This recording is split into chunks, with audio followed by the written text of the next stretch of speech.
¿Qué podría usted comprar con $12.50? 35 millones de personas lo invierten en una membresía con AARP.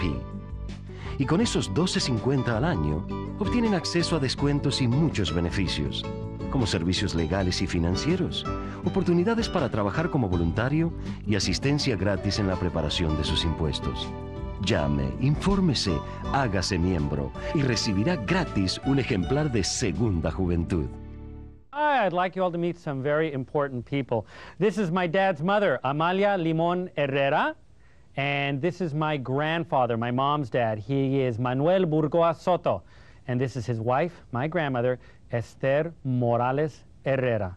All three passed away before the age of 70. They spent their final days at home in familiar surroundings, cared for by those they loved, their family.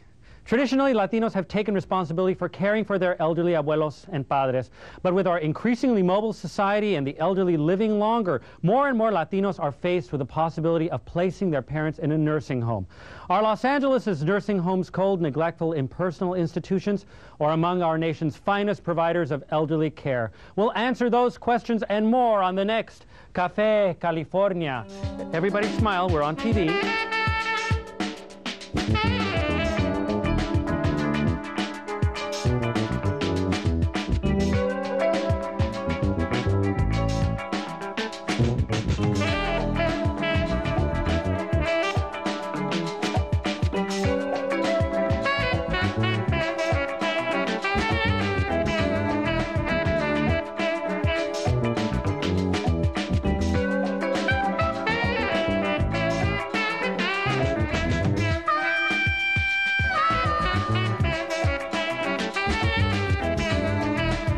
Greetings and welcome to Café California, must-see TV for the Angelino in the know. I'm your host, Cristobal Franco, y soy muy franco. Actually, since my grandparents are here, I'm going to say my full name.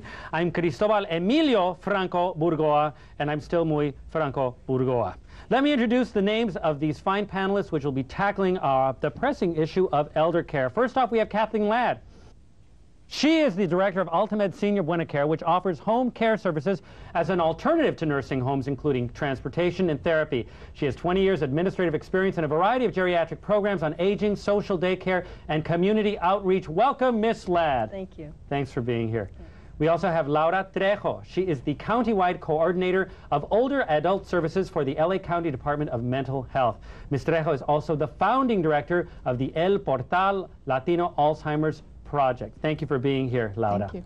Ellie Quinones runs both the Alliance Nursing and Rehabilitation Center and the Echo Park SNF Hospital Incorporated, facilities with a 20% Latino client base. Right, Ellie? That's what correct. does SNF stand for? That stands for Skilled Nursing Facility. Skilled Nursing Facility. Now, you're going to answer some other questions for us. Thanks for being here. We have Michael Torgan. He is Vice President, I said it there, of Customer Service and Continuous Quality Improvement for Country Villa Health Services. He is also the president of the LA chapter for the California Association for Health Care Facilities. Welcome, Michael. Thank you. Welcome, everybody. Our topic, ladies and gentlemen, family is central to the Latino identity and our cultura. Our parents cared for us when we were children, and we always saw ourselves caring for them when they grew old. But time changes everything, including today's Latino family, which is finding it harder to care for parents who are living longer and who have more serious health problems. Sometimes, even when home care isn't the best care, people are filled with cultural guilt, shame, and the stigma of what they perceive as abandoning their seniors.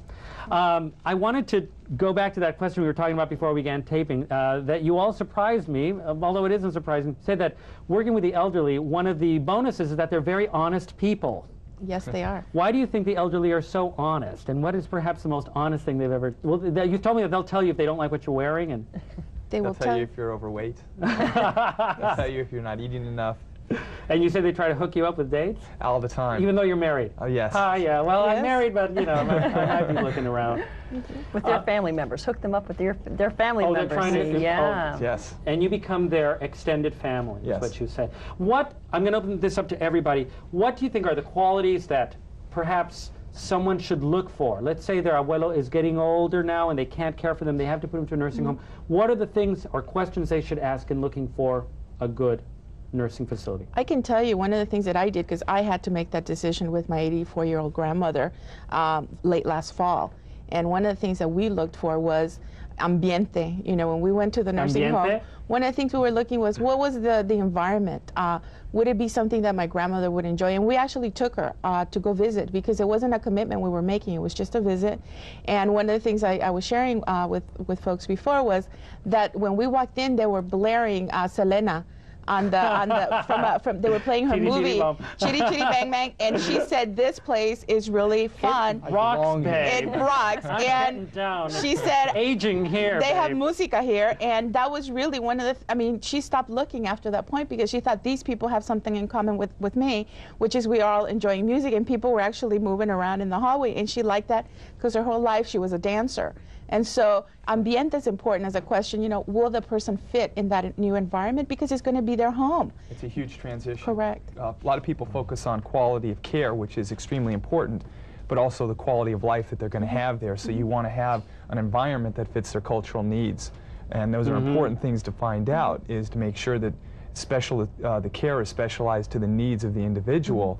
So you're asking questions about what do you do in the activities, you know, what special programs are here to meet my cultural needs, are as important as anything else. For example, food is very important. You know, are they going to have alternate diets being offered? Yes. One of the, you know, they had 3 different types of diets at the facility my grandmother resided in. So she could choose a traditional Latino diet, African American diet, or traditional Anglo diet. Really? And it was up to her to choose which one she wanted. What is a traditional African American diet? Well, you know, it had more of the collard greens and things like that really? that they so actually had as part of. Culturally specific. Very much so, and residents could choose, and that way they could say, I like what she's eating better, you know, and that made me feel real good that she would have choices, because we think of nursing homes as a place where people lose choices, and so to be able to have some control over the basic things in life, such as what you eat, I think is very, very important. Why do you all think that nursing homes have this stigma of being negative places? Well, I think first of all it's an institution, and people generally don't want to be institutionalized. Being in the industry for over 10 years in a 3rd generation, an institution is really not the best place. You want to have people, but you know that it's a necessary part of the healthcare continuum.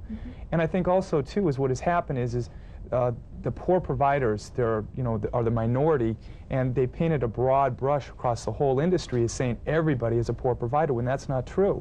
When there are many good nursing facilities that are providing good care every day, and they're made up of very caring individuals that are giving their heart and soul on a daily basis to make sure the quality of care and quality of life is there for these residents. So once again, what questions, perhaps Kathleen, you can, what questions should someone ask when they are entering into, you basically are interviewing the facility, right? Correct. I would ask, first of all, the people who will be taking care of my loved one, do they speak my language? Because I need to be able to communicate.